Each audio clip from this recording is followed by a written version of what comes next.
Breaking news చూస్తున్నాం. కొద్దిసేపటి క్రితం సీఎం రేవంత్ రెడ్డి శంషాబాద్ ఎయిర్పోర్ట్ నుంచి ఢిల్లీకి బయలుదేరారు. 2 రోజులు దేశ రాజధానిలో సీఎం పర్యటించనున్నారు.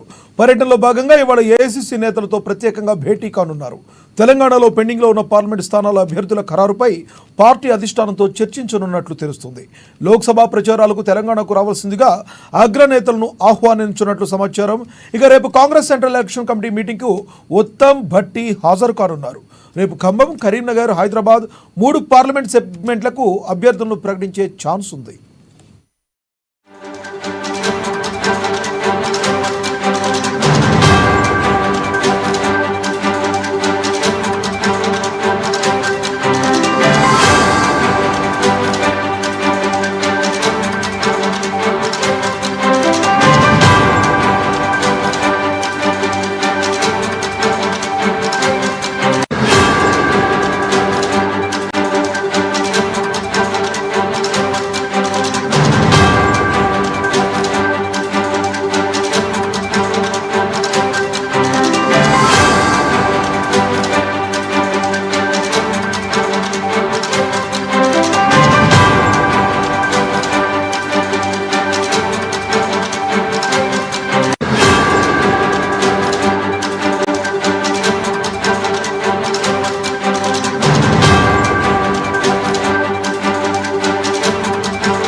కొద్దిసేపటి క్రితం సీఎం రేవంత్ రెడ్డి శంషాబాద్ ఎయిర్పోర్ట్ నుంచి ఢిల్లీకి బయలుదేరారు.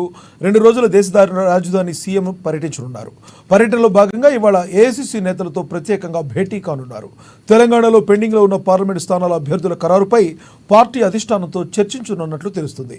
లోక్సభ ప్రచారాలకు తెలంగాణకు రావాల్సిందిగా అగ్రనేతలను ఆహ్వానించనున్నట్లు సమాచారం. ఇక రేపు కాంగ్రెస్ సెంట్రల్ ఎలక్షన్ కమిటీ మీటింగ్కు ఉత్తమ్ భట్టి హాజరు కానున్నారు.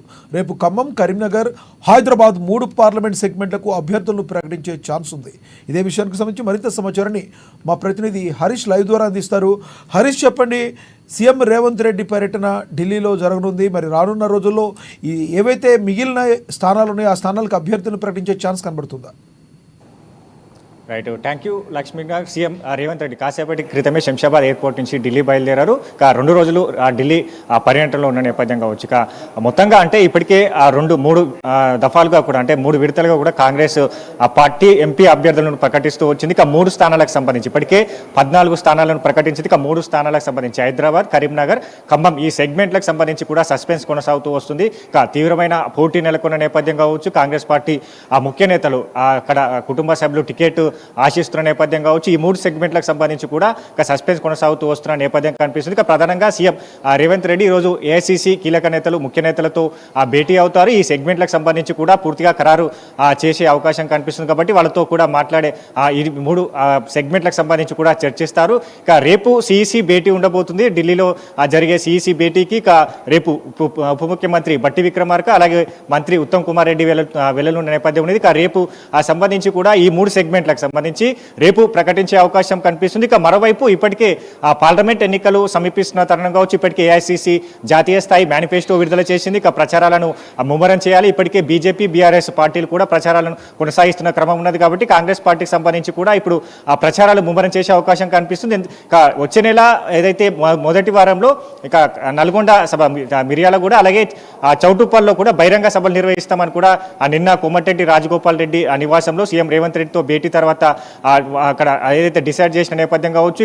ఆ సభలకు అగ్రనేతలు ఆహ్వానించే క్రమం కనిపిస్తుంది. ఈరోజు రాహుల్ గాంధీ, ప్రియాంక గాంధీతో పాటుగా ఏఐసీసీ అధ్యక్షుడు మల్లికార్జున ఖర్గే, కేసీ వేణుగోపాల్తో కూడా సీఎం రేవంత్ భేటీ ఉండబోతుంది. వాళ్ళతో తెలంగాణకు సంబంధించి కూడా బహిరంగ సభలకు ఆహ్వానించే అవకాశం కనిపిస్తుంది. ప్రధానంగా ఇప్పుడు నెలకొన్న ఏదైతే హైదరాబాద్, ఖమ్మం పార్లమెంట్ సెగ్మెంట్ కావచ్చు, కరీంనగర్ పార్లమెంట్ సెగ్మెంట్ కావచ్చు, దీనికి తీవ్రమైన పోటీ నెలకొన్న నేపథ్యం ఉంది. ఖమ్మం సెగ్మెంట్కి సంబంధించి కూడా డిప్యూటీ డిప్యూటీ సీఎం బట్టి విక్రమార్క సతీమణి మల్లు నందిని పోటీ పడుతున్న నేపథ్యంలో ఇంకా మంత్రి పొంగులేటి సోదరుడు ప్రసాద్ రెడ్డి, అలాగే తుమ్మల తనయుడు యుగేందర్, అలాగే అంటే వీళ్ళతో పాటుగా కొత్తగా తెర మీదకి ఆ బీసీ నేతల పేర్లు వినిపిస్తున్నాయి. ఇక ఆ ఓయూ ఉద్యమ నేత లోకేష్ యాదవ్ పేరు కూడా తెర మీదకి వస్తున్న నేపథ్యం ఉన్నది.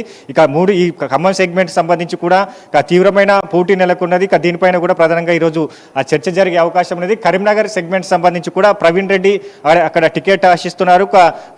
ఇక్కడ ఈ రేస్లో కూడా వెలిచాల రాజేందర్, అలాగే తీన్మార్ మల్లన్న పేరు కూడా ప్రధానంగా వినిపిస్తున్న నేపథ్యం ఉన్నది. ఇక హైదరాబాద్కి సంబంధించి కూడా సమీరుల్లా మైనార్టీ నేత సమీరుల్లా ఖాన్ పేరు వినిపిస్తుంది. ఇక మరోవైపు మైనార్టీ మహిళా నేతకు సంబంధించి కూడా షాన్వాజ్ తబుజం ఆ పేరును ఖరారు చేసే అవకాశం కనిపిస్తుంది. ఇక షానియా మీర్జా కూడా పేరు పరిగణలోకి వస్తున్న నేపథ్యం కనిపిస్తుంది. కాబట్టి ఈ 3 సెగ్మెంట్లకు సంబంధించి కూడా కీలకమైన పోటీ ఏర్పడ్డది. కాబట్టి దీనిపైన ఏఐసిసి నేతలతో ఈరోజు చర్చిస్తారు. రేపు సిఈసి భేటీలో కూడా ఉప ముఖ్యమంత్రి బట్టి విక్రమార్క, మంత్రి ఉత్తమ్ కుమార్ రెడ్డికి సంబంధించి కూడా ఈ సిఈసి భేటీలో కీలకంగా చర్చించిన తర్వాత రేపు ఈ 3 సెగ్మెంట్లకు సంబంధించి అభ్యర్థులను ప్రకటించే అవకాశం ఉంది. లక్ష్మణ్ హరీష్, నార్మల్గా ఒకప్పుడు కాంగ్రెస్ పార్టీలో అంతర్గత కుమ్ములాటలు అనేవి సర్వసాధారణంగా ఉండేవి.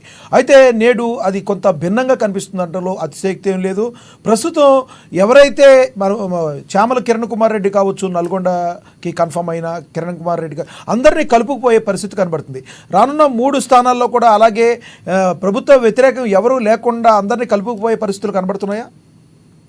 ఖచ్చితంగా ఇప్పటికే సీఎం రేవంత్ రెడ్డికి సంబంధించి కూడా అట్లాంటి అంటే ఏదైతే పోటాపోటీ నెలకొన్న నియోజకవర్గాలు ఉన్నాయో టికెట్ ఆశించి ఏదైతే భంగపడ్డ ఆ నేతలు అయితే ఎవరైతే ఉంటారో వాళ్ళతో ఒకటి ఇప్పుడే ఆ సెగ్మెంట్లకు సంబంధించి కూడా సీఎం రేవంత్ రెడ్డి కీలకంగా రివ్యూ జరిపారు. వాళ్ళతో చర్చించారు. తర్వాత మూర్తిగా అంటే ఎట్లాంటి బేజేశాలకు పోకుండా పార్టీకి కట్టుబడి పనిచేయాలి, పార్టీని గెలుపు దిశగా ప్రయత్నించాలని కూడా అక్కడ ఆ సెగ్మెంట్లకు సంబంధించి కూడా వాళ్ళతో సూచించిన నేపథ్యం కనిపించింది. నిన్న భువనగిరికి సంబంధించి కూడా ఆ చామల కిరణ్ కుమార్ రెడ్డికి సంబంధించి టికెట్ కేటాయించారు. కాబట్టి అక్కడ ఏదైతే కోమటిరెడ్డి రాజగోపాల్ రెడ్డి సతీమణి లక్ష్మికి టికెట్ ఆశించారు. కోమటిరెడ్డి ఫ్యామిలీ నుంచి కూడా టికెట్ ఆశించారు. కాబట్టి నిన్న ఆయన నివాసంలో కూడా ప్రత్యేకంగా భేటీ అయ్యారు. అక్కడ ఆ సెగ్మెంట్కి సంబంధించి కోమటిరెడ్డి అనుచరులు కావచ్చు, కార్యకర్తలు కావచ్చు, భువనగిరి సెగ్మెంట్కి సంబంధించి కూడా పూర్తిగా ఆ నేతలకు వివరించారు. రాజగోపాల్ రెడ్డికి సంబంధించి కూడా చామర కిరణ్ కుమార్ రెడ్డికి సహకరించాలి, ఆయన గెలుపుకు కృషి చేయాలని కూడా చెప్పిన నేపథ్యం కావచ్చు. ఇట్లాంటి ఆ సెగ్మెంట్లు ఏవైతే ఉన్నాయో వాళ్ళతో ఇప్పటికే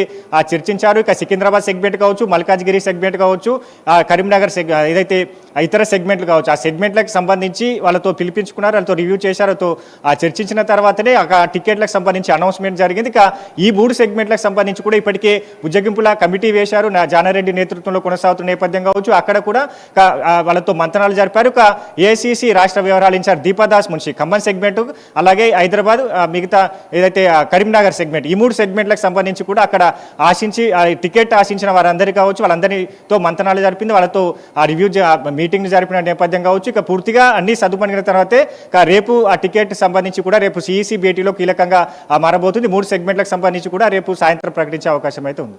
థ్యాంక్ యూ హరీష్.